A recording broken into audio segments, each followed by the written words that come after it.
Welcome back, family, to another episode of the Lancescurv Show.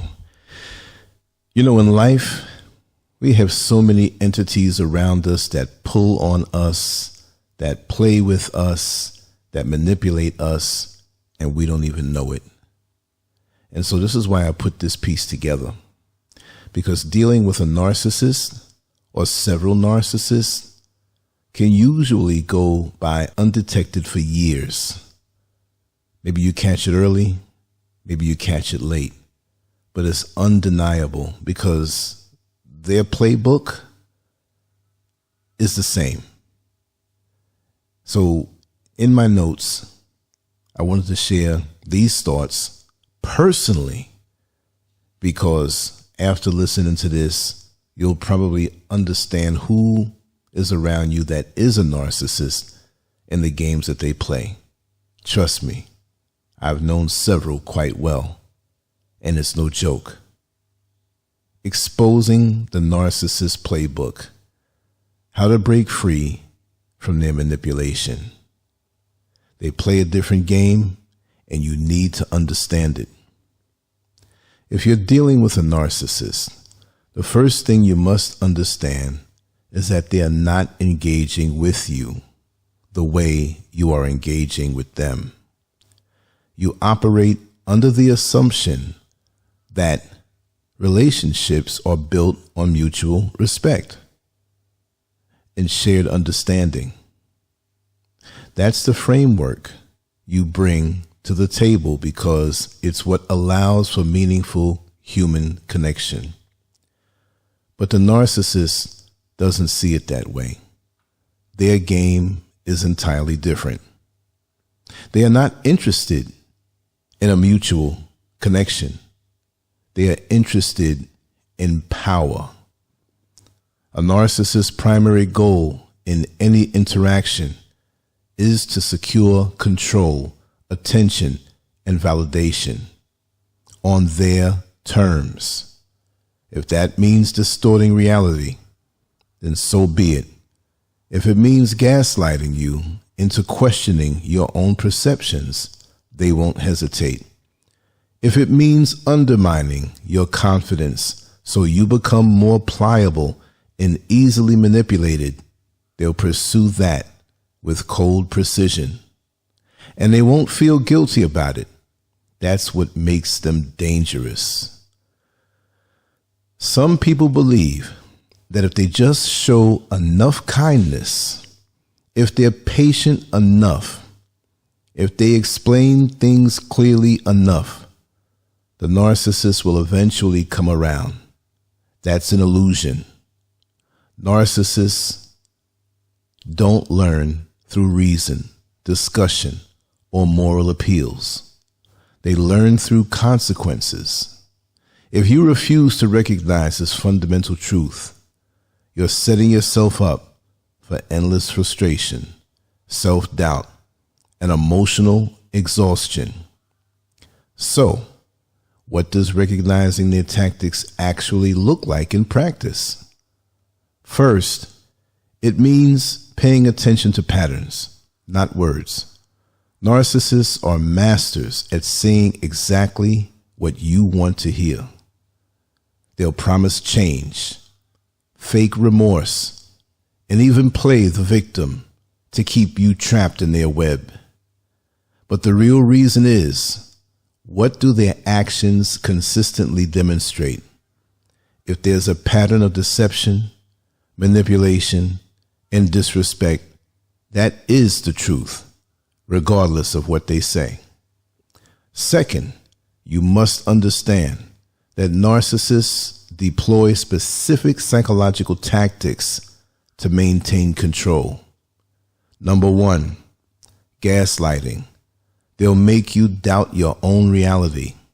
They'll deny things they said, even when you have evidence. They'll rewrite history, subtly shifting the narrative until you find yourself apologizing for something you didn't even do. The more you engage in these arguments, the more control they gain because defending yourself puts you in a subordinate position. you're reacting to them, which means they're still in control. Number 2, intermittent reinforcement. They alternate between affection and cruelty in unpredictable cycles. This creates a psychological dependency, much like addiction. If someone is consistently cruel, you will eventually detach. But if they occasionally throw in moments of kindness, your mind starts chasing the reward, hoping that if you just do the right thing, you'll get more of the good and less of the bad. This is a trap. Number 3, projection. The narcissist will accuse you of the very things they are guilty of. If they are dishonest, they'll call you a liar. If they're emotionally unstable, they'll claim you're the one being irrational. This serves 2 purposes. It deflects attention away from their behavior. It keeps you so busy defending yourself that you don't recognize what's really happening. Recognizing these tactics isn't about becoming cynical or paranoid. It's about clarity. It's about stripping away illusions and seeing things as they are. Because once you see the game, you stop playing. And when you stop playing, the narcissist loses their power over you. One of the most self-destructive traps you can fall into when dealing with a narcissist is seeking their approval. And this isn't just about overtly trying to impress them. It's about the subtle, almost unconscious ways in which you modify your behavior to avoid their criticism, to gain a shred of their acknowledgement, or to simply be treated with the respect you deserve. It's an easy trap to fall into. As human beings, we are wired for social reciprocity. We assume that if we invest in a relationship, whether personal, professional, or with our family, our efforts will be recognized. That if we just explain ourselves properly, demonstrate our loyalty, and show patience, surely at some point, the narcissist will acknowledge it and change accordingly. But that moment never comes. That's because narcissists don't operate within the framework of reciprocity. They see your efforts not as a reason to respect you, but as confirmation that they control you.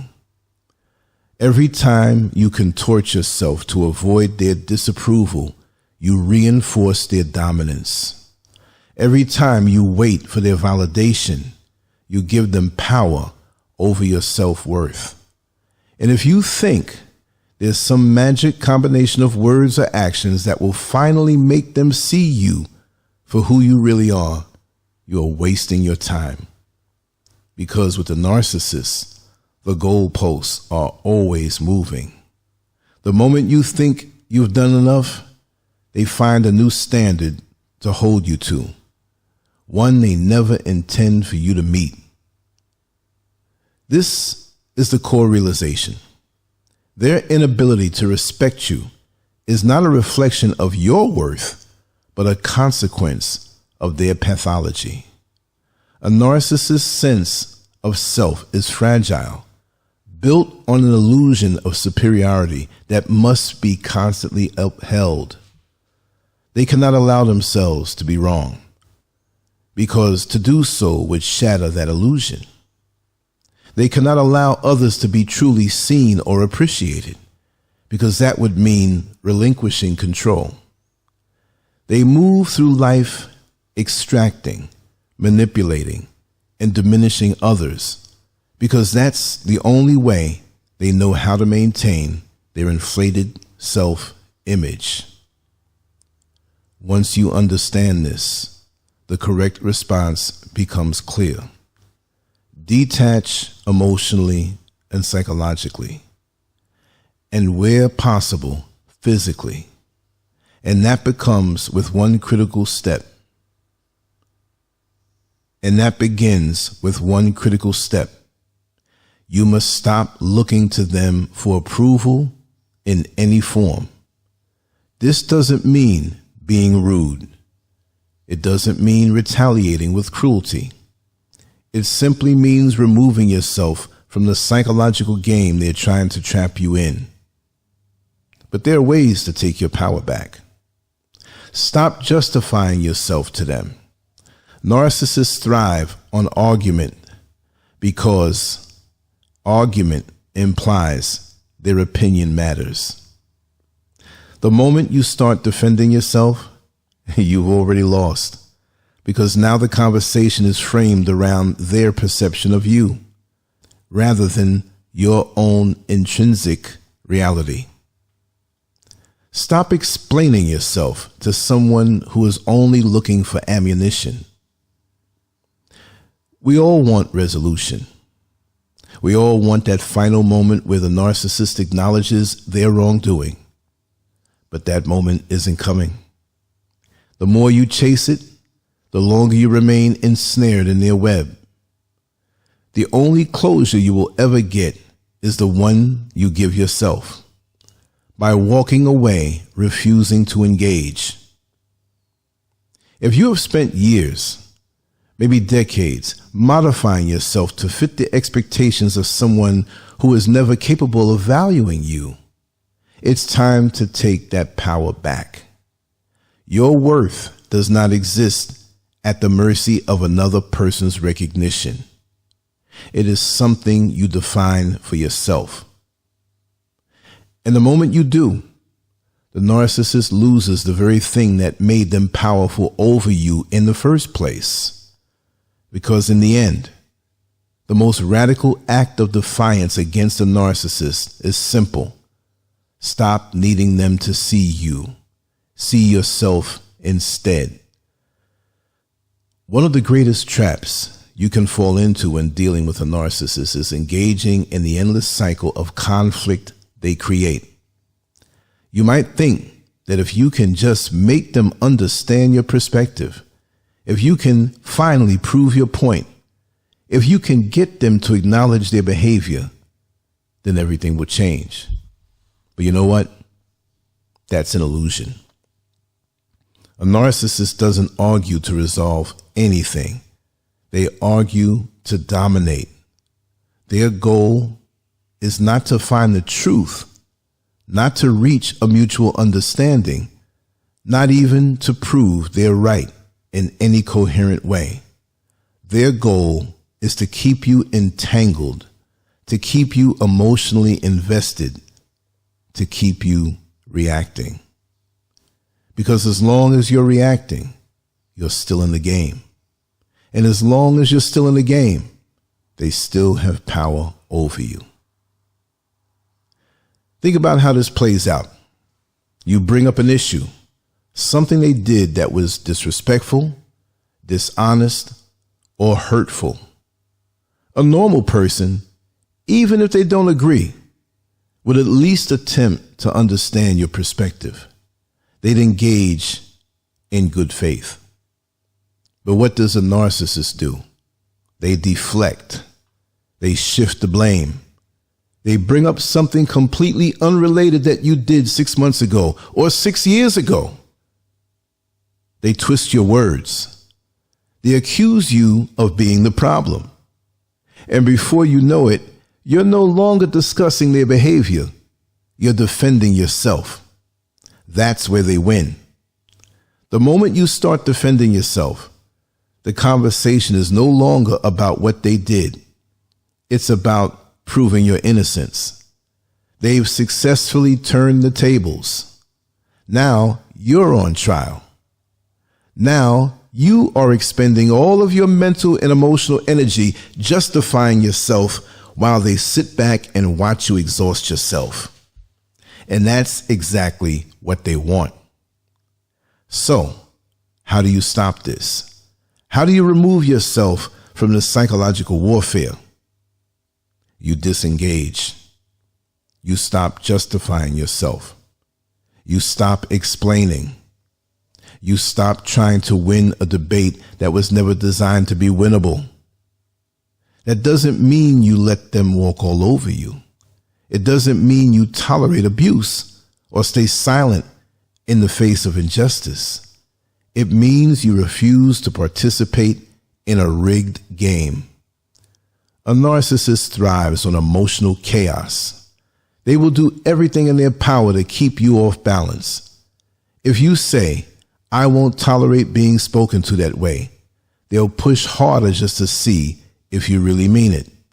If you say, "I won't engage in this kind of argument," they'll provoke you until you break your own rule. Because if they can get you to react, they win. They've proven that your boundaries are just words.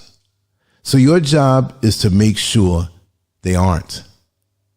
If you say you're leaving a conversation, leave. If you say you won't tolerate disrespect, don't. If you say you won't explain yourself, stop explaining. Because the moment a narcissist realizes their usual tactics no longer work on you, they start to lose interest. You are no longer the easy target they once thought you were. But here's the hard part. Standing firm in your boundaries is already uncomfortable. It means resisting the urge to correct them when they lie to you, resisting the urge to defend yourself when they twist the narrative, accepting that they will never see the truth because they don't want to, and that's okay. Your peace, your dignity, your self-respect, these things do not depend on their recognition. They depend on your ability to walk away from pointless battles. There's a hard truth you have to come to terms with when dealing with a narcissist. They will never respect your boundaries unless you enforce them. And enforcement doesn't mean explaining your boundaries over and over, hoping they finally understand. Making threats you don't follow through on, hoping they suddenly develop self-awareness and start treating you with respect. It means action. It means consequences. A narcissist doesn't recognize boundaries like a healthy person does. A healthy person, when told, "This behavior is unacceptable and I won't tolerate it," will at least pause and reflect. They may not always agree, but they'll respect it. A narcissist, they'll see your boundaries as a challenge, a test of how much they can get away with, and they will keep pushing until they find your breaking point. That's why half measures don't work. If you set a boundary but don't enforce it, all you've really done is teach the narcissist that your words mean nothing. That if they push hard enough, if they apply enough pressure, if they create enough guilt, you'll cave in. And once they know that, they will exploit that knowledge relentlessly. Real enforcement means walking away from conversations that cross the line, removing yourself from toxic situations, even if it causes temporary discomfort, understanding that you don't have to argue, negotiate, or explain yourself endlessly. You simply have to act. And here's where people struggle, because action is difficult. It's uncomfortable. It's costly. Enforcing boundaries means accepting that the narcissist will react badly. They will accuse you of being selfish, cruel, unreasonable. They will play the victim. They will lash out. Not because they're hurt, not because they truly believe you're in the wrong, but because they need you to feel guilty enough to drop your boundaries. This is where you have to be strong. When a narcissist realizes they're losing control, they escalate. If they've used manipulation, they may start attacking you outright. If they use guilt trips, they might play the victim more dramatically. If they use charm, they might switch to outright hostility. This is called an instinction burst, a last-ditch effort to regain control. And this is where most people fail, because this is the moment where the pressure feels unbearable. The accusations, the guilt, the manipulation, it all intensifies. And if you're not prepared, you'll think, maybe I'm being too harsh. Maybe I should just explain myself one more time. And the moment you do, the narcissist knows they still have control over you. The only way to break the cycle? Stop giving them a reason to believe they can change your mind. Make it clear through action, not words, that your boundaries are real, that they are not up for negotiation, and that violating them has consequences. That might mean cutting contact, disengaging emotionally, refusing to respond to provocations. Whatever the situation calls for, the key is consistency. The real closure comes from you. The hardest truth, a narcissist will never give you closure. That apology you're waiting for, that moment when they finally acknowledge the pain they caused, it's not coming.